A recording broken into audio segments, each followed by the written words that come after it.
Putin has been very, very, very insistent on preventing any sort of sense of a designated heir appearing.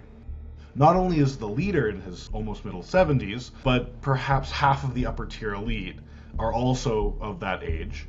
People of that nature who are graying, who are in cognitive decline. There is no obvious successor, and the field is quite open.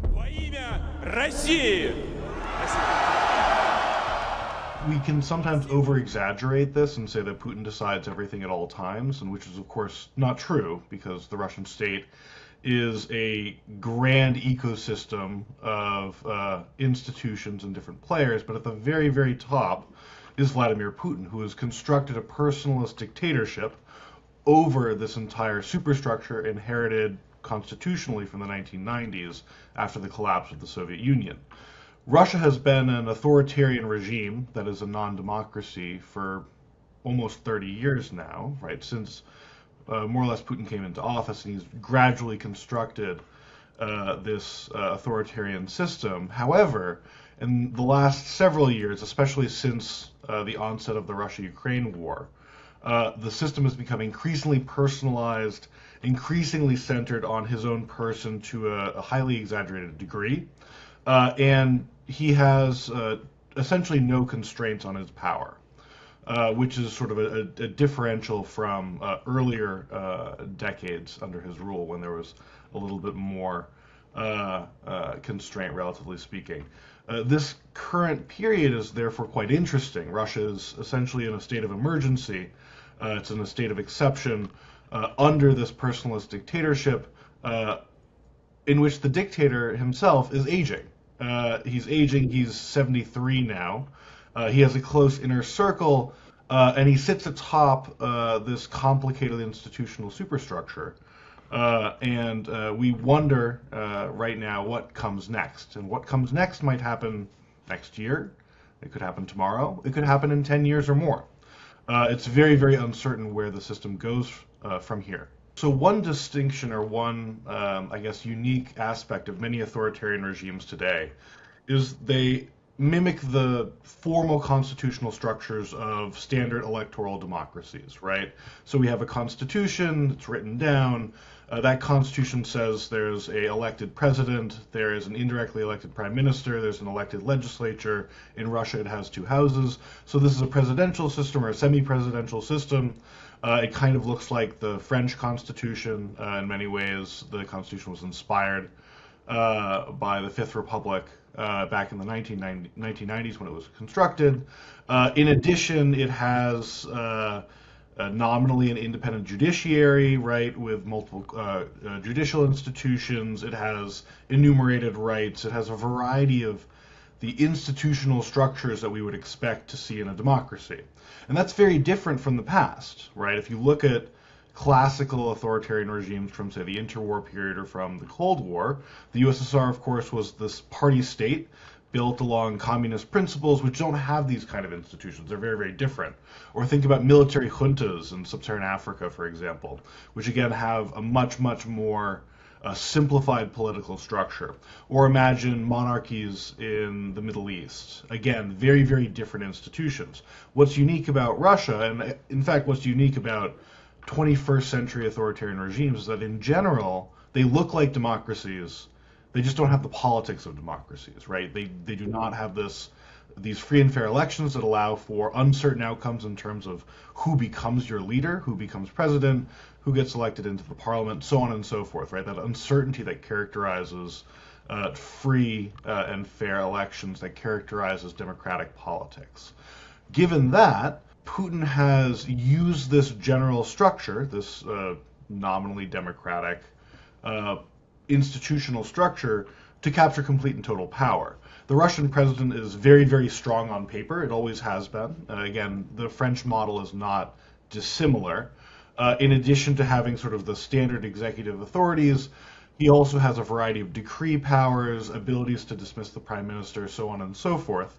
And as long as you control everything else in the system, as long as you ensure that the ruling party, which is subservient to Putin always continues to win re-election. You always have control over the parliament.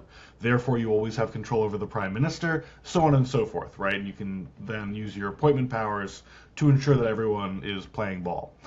This is all under conditions of a relatively and increasingly coercive system in which deviation from the norm is punished quite heavily.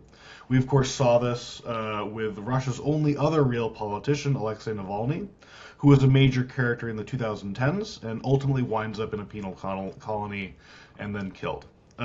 So we have this coercive background, but you also have sort of more standard procedures to control the system.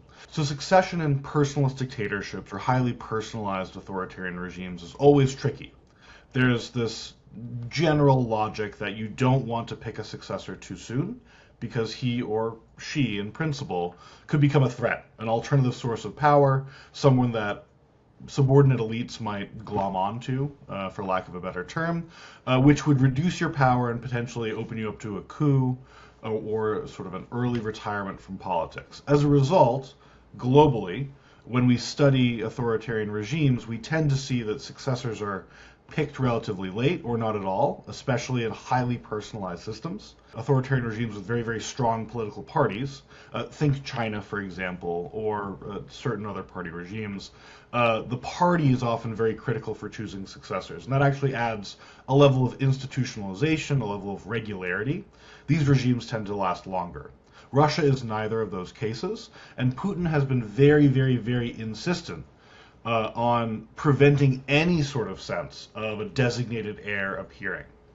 And even in personalist dictatorships, this is somewhat unusual, especially in the post-Soviet space. In other countries in Eurasia, we've seen sort of informal, de facto mechanisms of succession being signaled through dynastic succession. For example, we look at Azerbaijan. Azerbaijan is a very stable personalist dictatorship built around the Aliyev family, right? And so son inherited after father. The son is grooming his own son for succession. He's also put the rest of his family into position. Putin hasn't done that either. So that gets to this question of who comes next. And who comes next when you don't dub a successor, or you don't have very obvious institutional positions where a successor would come from. Russia does not have a vice president, for example, and very specifically does not have a vice president. Putin doesn't want a vice president. He doesn't want this sort of character next to him being the obvious person after. Makes it difficult to make point estimates, to make predictions specifically.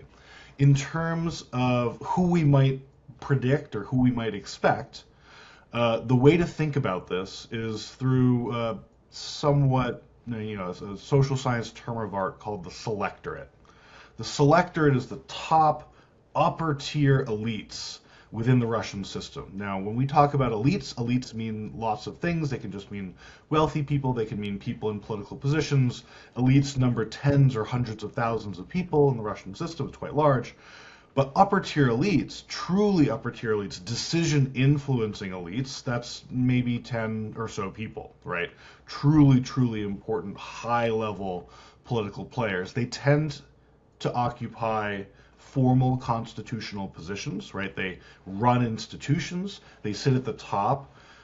This allows them to develop loyalists inside their own respective fiefdoms. This also gives them formal privileges. It also, in many cases, allows them to sit in certain institutional settings and council bodies, the State Council, the Security Council, and so on. Now, that's a very, very long way of saying we can't predict who comes after Putin, but we can predict who makes the decision of who comes after Putin. It's likely this selectorate group, 5, 8, 10 people. And when we think about them, we're thinking about, for example, the Secretary of the State Council, Alexei Dumin, is currently among Russian journalists considered one of the top candidates. He's considered a top candidate because of his background. He was Putin's bodyguard. He then became a governor in a province, and now he heads the State Council. He's also unusually young. He's only 53 or so. But this character has no independent position outside of the place that he's been put, right? And that's a problem in the system because people are shuffled around and they don't have tremendous independent power. The people with the most independent power are even a smaller group of the selectorate, which are largely men in their 70s who have risen up in power with Putin since the 1990s. These are people in the security services, head of the FSB, which is the successor to the KGB, the chief of the general staff, a variety of presidential aides and other figures, the former Minister of Defense and now Secretary of the Security Council, people of that nature who are graying, who are in cognitive decline, but who are personal friends of Vladimir Putin, and he doesn't want to let them go. These are good. These are not good successors, right? They're not good successors for very, very obvious reasons. They're too old. In some cases, they're actually older than Vladimir Putin himself. However, they're kept in power, and as a result, they're still part of the selectorate. They're still likely responsible for choosing who might come next. And it adds a great deal of uncertainty as well as generational tension, given that at the top there seems to be this large cohort of extremely important elites that are in many ways almost too tied to Putin and unwilling to let go. Gerontocracy is not limited to Russia. In democratic states, we've been dealing with what we can colloquially call the boomer problem for a while. In some countries, worse than others. In China as well, the Politburo has been getting older and older. Xi Jinping himself is quite old. So gerontocracy is, in some states, just a condition of the 21st century. In Russia, it's quite well advanced, however. Not only is the leader in his almost middle 70s, but perhaps half of the upper tier elite are also of that age, and that of course presents a huge problem. I tell my students sometimes about a textbook from the late 1980s talking about the Soviet Union under Brezhnev, and the textbook was marveling at how old the old Soviet Politburo was in the late 1970s, very, very early 1980s, and talking about average ages ranging in the late 60s. That's incredibly young compared to current era gerontocracy. It's actually even more advanced than we think. We've actually become very used to the idea of graying, aging elites in key positions in Russia and China and the United States and elsewhere. But it's quite unusual. This is not how it used to be. The Soviet Union was in fact a laughingstock. President Ronald Reagan used to say, "They keep dying on me. I can't get anywhere," when he was doing arms control negotiations in the 1980s. That's 40 years ago, was talking about people who are a decade younger in many cases than the current Russian leadership. Now, it's not just age. Now, we don't want to be overly ageist about this. Age obviously is associated with cognitive decline. Age is also associated with sort of the lack of fresh blood, slower thinking, kind of a status quo orientation, which all makes sense. This is not surprising. But age also does two other things. Age in high elite positions. One, it prevents the natural circulation of new elites into these positions. And fresh blood means a lot of things, but one thing that fresh blood does is it forces new people to gain skills in governance, to gain skills in leadership. And in a highly centralized state like Russia, a highly authoritarian regime like Russia, where most decisions or many decisions are made at the top, you might be entering into your prime of your political life under the system and never have run anything. Right? You are subordinate. You're kept out of key decisions. That's a major danger because eventually biology will take its final toll and there will be succession, whether it happens in a few years or later. And the next generation of Russian officials, Russian leadership, the next Russian president and his key decision influencing advisors may not have the chops to run the country in the same way, or may not have the skills to do so. So that's actually quite dangerous. Now, there's a great movie about the death of Stalin. It's highly unreliable if you want to use it for facts. It's very useful, however, to describe what happens when you have the sudden death of a personalist dictatorship, or sudden death of a personalist dictator, and his sort of inner circle grappling with who comes next, because there is no obvious successor, and the field is quite open, right? Now, in the Russian case today, the contemporary Russian case, we have some formal mechanisms for succession. We don't know how Putin exits stage left. He could pass away suddenly. He could fade away from a illness or just from general old age over time. He could, of course, be couped, although that's quite unlikely right now. But nevertheless, kind of holding that aside, however he goes, he goes. And in principle, what will happen is the prime minister will become acting president. He will be constitutionally required to hold an election, a national election, within 3 months, and that will choose the next president. So we have some institutional sort of forcing functions here through the Russian constitution. But the real question is, who runs in that election? And then, after that, in the year, 2 years, 3 years following, does that president actually call the shots? Right, so that's the question of sort of informal power.